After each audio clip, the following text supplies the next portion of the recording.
So yes, my name is Derrick Castiglione. I'm a sales dude from Outset. Outset is a Canadian company. We manufacture and distribute, and we do some distribution lines as well. So I thought today we would talk a little bit about the history of Outset. Some you may know or you may not. And then we talk about where Outset is going, where we've been, and some new directions that we're taking for 2025. So this is, and he'll kill me if he knows that I brought this, but this is an awkward photo of my boss. Dave Manga, 23 years old, was playing Trivial Pursuit.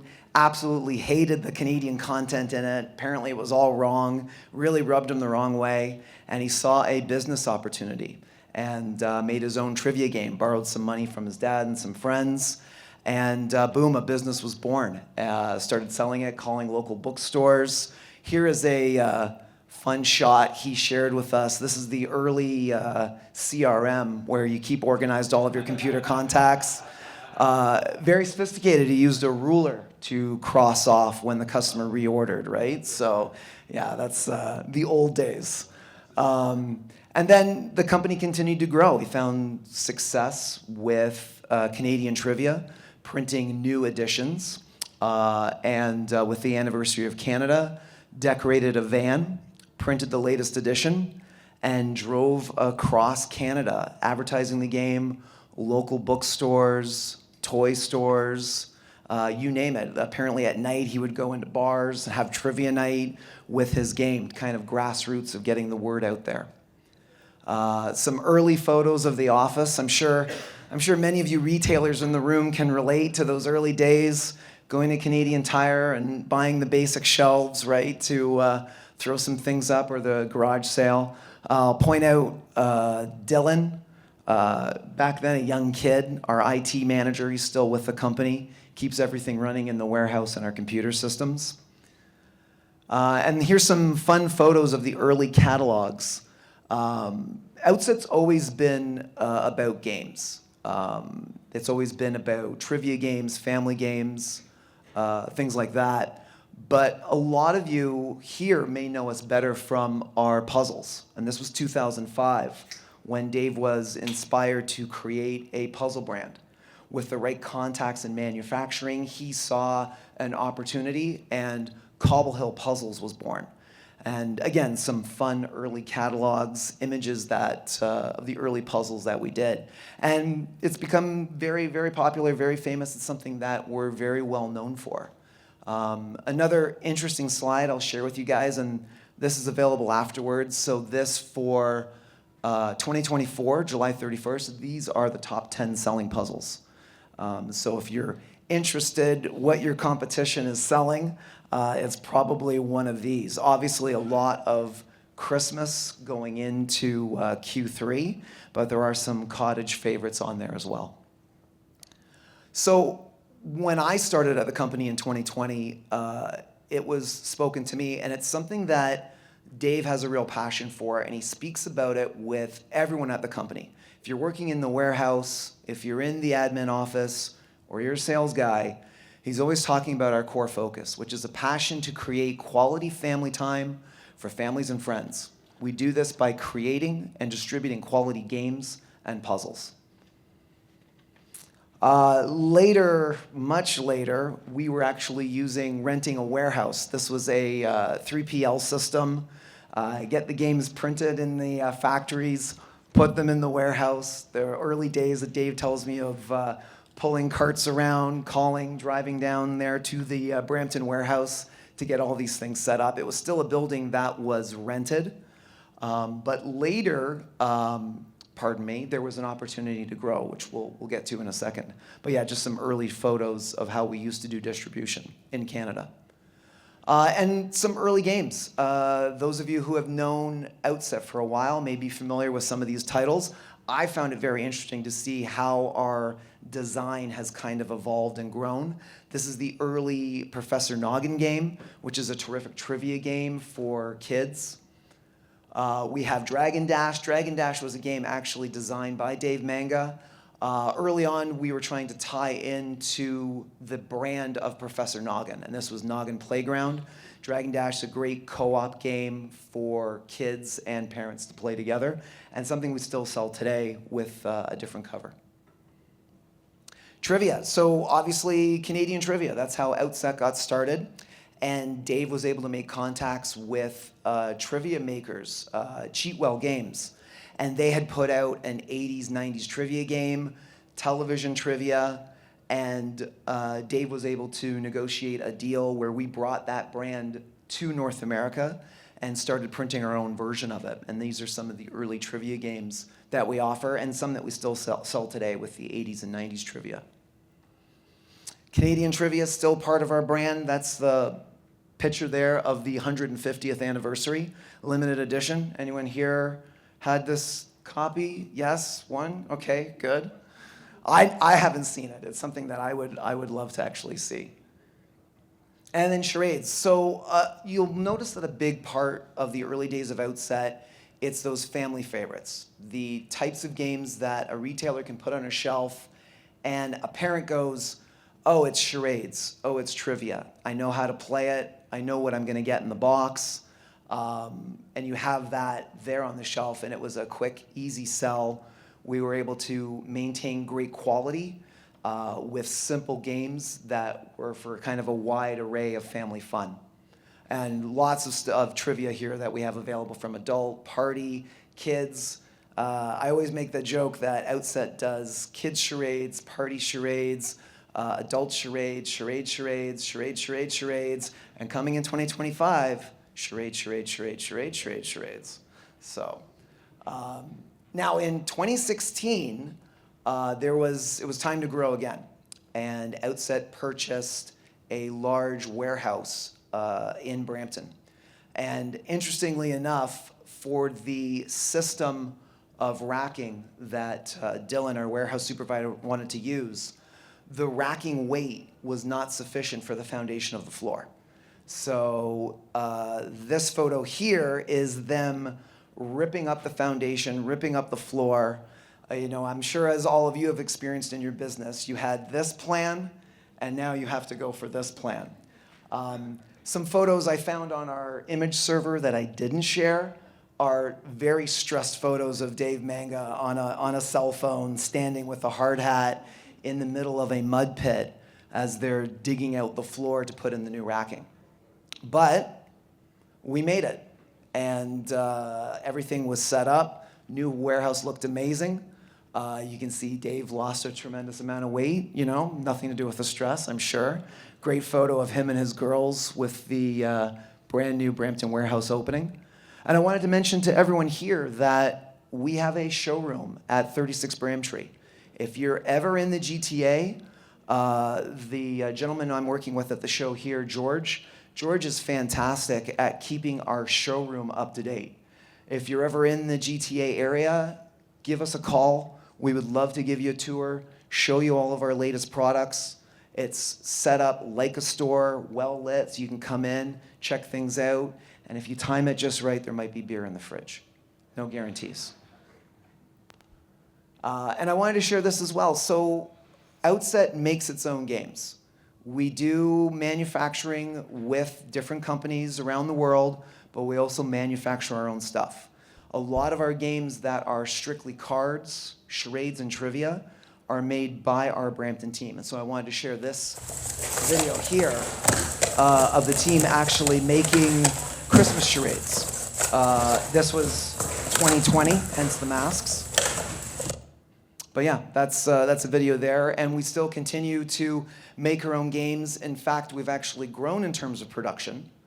If I can get the next slide. So this was the Caliper Paper Box Company.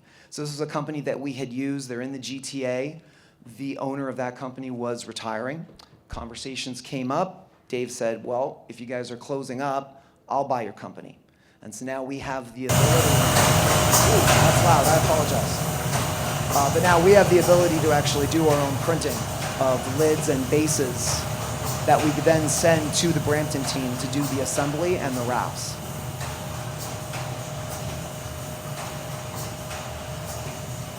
Trust me, it's much more exciting in there than the video shows. And so I wanted to go into a little bit of the product because later 2021, 2022, an interesting opportunity came up. The long-term partnership that we had with some distributed lines, Play Monster, and a company called Pressman Goliath Jack, those relationships came to an end. And Dave was faced with a choice. Do I reinvest in more distributed lines, or do we start making our own games? And instead of just expanding trivia, charades, family favorites, do we start going in more interesting directions? So working with our friends at Cheatwell in London, UK, Psychobabble was one of the first games that we came up with. Psychobabble was a social deduction game, along with Zensu. Zensu, I specifically remember playing the demo in the Brampton warehouse.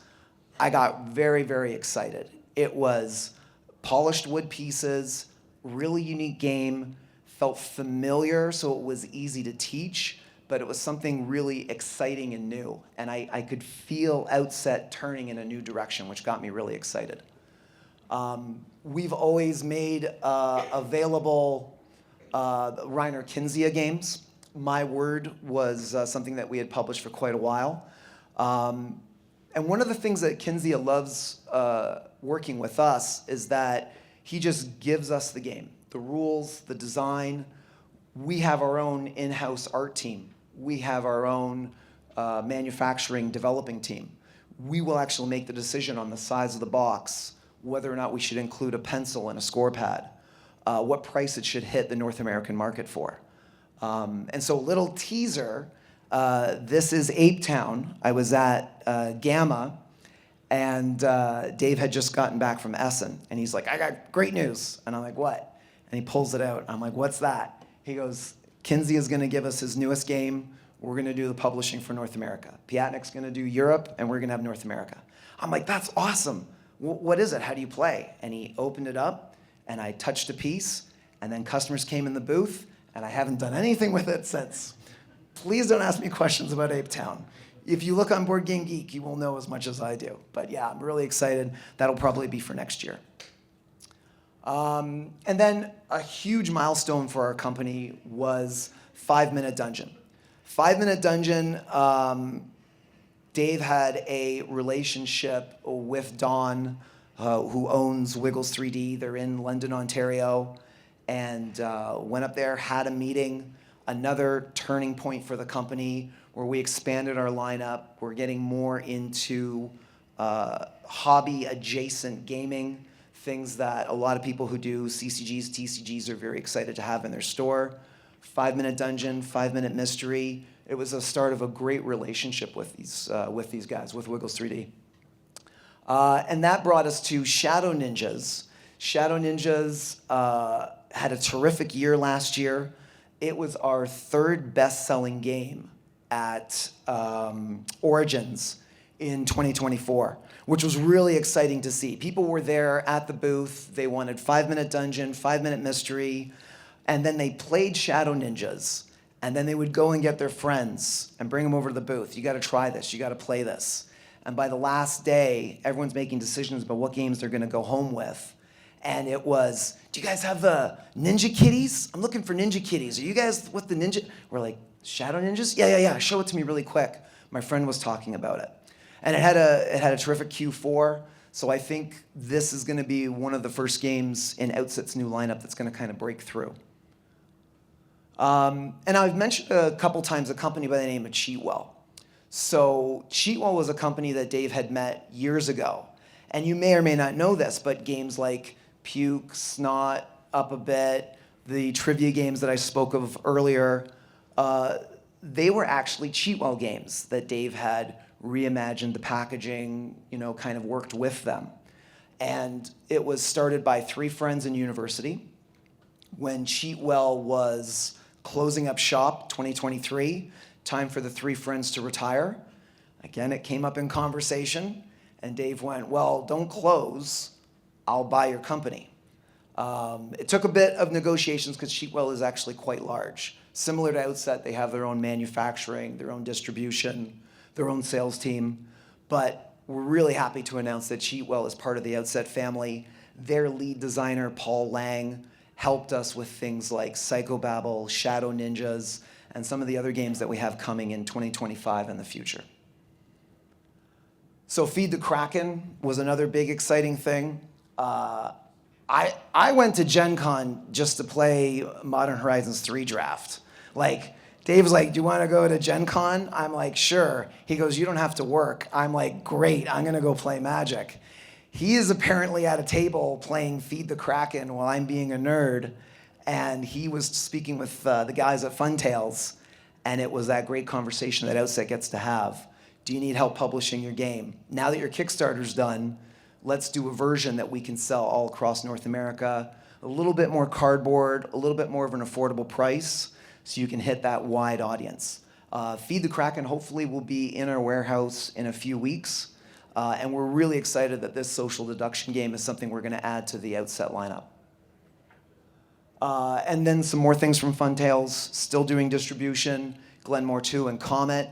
Not something that we are printing, but it was something kind of expanding our lineup into heavier Euro-type games. And we still do our classic games. That manufacturing thing, it's kind of the that moment of Thanos in the Marvel movie. Fine, I'll do it myself. And when we lost our chess, checkers, backgammon line from our distribution partners, Dave was like asking the sales team, do you think you have enough customers that still want generic chess, checkers, backgammon? We all said yes. He said, all right, then let's make our own. So our own cribbage boards, our own version of Jenga, our own version of chess, checkers, backgammon are now available from Outset. So I wanted to take a few minutes to talk about Rainbow. I'm going to look at my watch. I'm doing okay.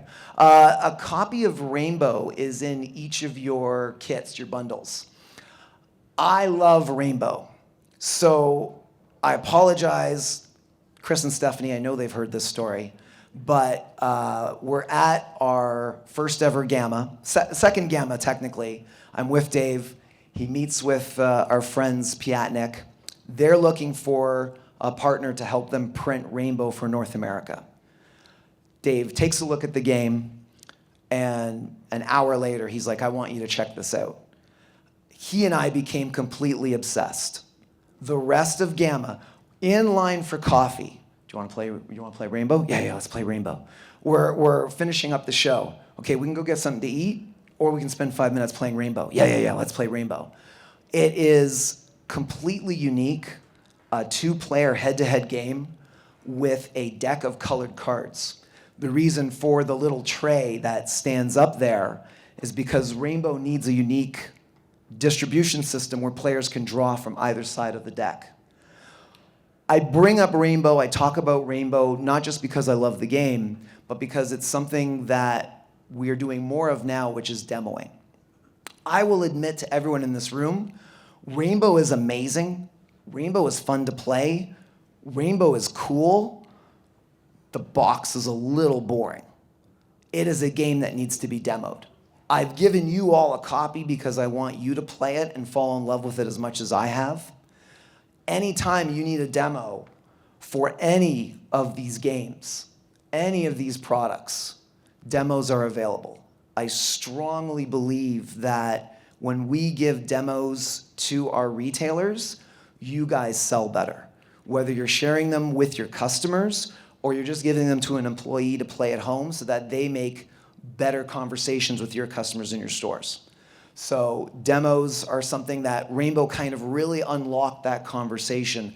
I came to Outset with a demo culture embedded in me from my time at Lion Rampant, and Rainbow kind of unlocked everything there that we make demos more available to our customers. Yes? Do you do something where you do give demos depending on how many you purchase out of a particular game? I always like to say, if you buy 6, you pay for 5. But I will say, I've had customers, I know they're a smaller store, they're on a tighter budget, and I know they're going to sell this if they get a demo, and so I've given a free demo when you've only bought 3. Because I would rather you be successful with our game than me be stingy about, 2 or 3 copies. So it's not a hard rule. And then coming soon, little teasers for 2025. I talked a little bit about Ape Town. Ape Town looks super cool. You can find information about it on Board Game Geek. But I want to talk about Atelier, my terrible French. Atelier, First and Forgeries, is a card game similar to Splendor. You play as artists, and you start with paint swatches. The paint swatches allow you to buy a blank canvas, and then purchase a sketch, and then buy a finished painting. If you're the first one to create that painting, it's a first. It's worth tons of points. Other people can make that same painting later on, but it's a forgery, and it's only worth half the points. And then like Splendor, there's little bonuses. Did you have the most canvases? Did you have the widest array of paints? Atelier will be here. We're trying for June 30th, so end of June. And anyone who loves games similar to Splendor, I think will find Atelier really, really exciting and cool. And so yeah, that's the wrap up of my presentation. I just want to thank everyone for their time and their attention. But if you have any questions, please ask away. Price point on Atelier? $10. The great thing about our company is we kind of skip a step, right? So it's not something that we're buying from someone, selling to someone. It's us making a product, shipping it directly to us, and then giving it to you guys. And so you'll find like our chess, checkers, backgammon is $6.50. Feed the Kraken, that's going to come in at a retail of $55. The Rainbow is $8.50. So it's really affordable for a family on a budget to come into your store and pick up a fun game. And I think it lowers that barrier to entry. There is that, I've had that myself. That game is $60. Is it going to be fun? Am I going to spend this $60 and not enjoy it? Well, this is only $15 or this is only $8. Well, let's try this. And if we like it, great. And if we don't, it was $8. So it makes it kind of easier to try this fun stuff. Yes, sorry. Yeah, the stuff you produce yourselves in Brampton, are you shouting about that? Has it got like made in Canada on the box? And I feel like more than ever that's a great selling point there. So we try to think of ourselves as a North American company. In the current climate, I didn't put it in the presentation, but hey, to heck with it, I'm talking without thinking. So we have a warehouse in Michigan. And so when we manufacture our games, our products, we try to make them in such a way that they can be sold anywhere in North America. I do have a PDF I'm happy to share via email that has our Canadian-made games with Canadian designers. Obviously, in the current climate, it's something that we're going to look at is maybe adding some sort of maple leaf or something like that to kind of heighten that up. To answer your question, no, they're made in such a way that it can be sold both sides of the border. Anybody else have any other questions? Yes. So a lot of talk yesterday was about sustainability for companies. What are you guys doing for that? So it's something that Dave has always talked about. Living in Victoria with his family on the island, sustainability is very important. I don't want to overemphasize what materials and stuff that we're using. Some of our games, Shadow Ninjas, admittedly is made in China. There's enough plastic in there that's something that unfortunately we can't make here. Wherever possible, we're looking for ways to eliminate plastic wrap and use stickers. We're looking for ways to use different types of ink that are less toxic to the environment. I don't have all the details for it, but it is something that if you are interested, I'll give you my email. I'll get that from our production manager, and I can give you more details. Any other questions? I do have a question, though, for you. Yes. Outset has always been connected to education in games a lot, like Yes. for many years. And you guys are kind of stepping out of that zone a little bit, going towards more family-oriented games, advanced gaming. Is it something that will be separated eventually in like the way that you guys manage like the new games that are coming out? Make sure to focus on these areas? We do, for example, custom catalogs for like home educators and stuff like that, and can work with people on making a custom catalog. But what I love is a retailer. I think everyone here in this room knows the more of a spread that you have in terms of your offering. You're doing miniatures, you're doing family, you're doing light strategy and heavy strategy. It's just a better business opportunity. So I'm always, when I'm speaking to someone and I'm showing them our phone book of a catalog with the strategy and the education, I'm always asking what you're involved in, and then looking for those opportunities to expand your lineup, have some education with the light strategy, because it just means you're going to reach more customers. And with the acquisition of Cheatwell, like where would you guys like place this in the sphere? It's actually more of a seamless transition than you might think, because so many of the games, I had this, my first couple years, I didn't really know where all this had come from, and then found that so many of the games that I thought were something that was original, I didn't know where Dino Dash came from, only to find that it was a creation of Cheatwell. So it's now been, hey, let's make Shadow Ninjas for our UK sales guys, for our Canadian sales guys, for our US sales guys. And we, again, that printing of that one game kind of for everywhere throughout the world. Derrick, thank you so much. Thanks, everyone. Thank you, Derrick.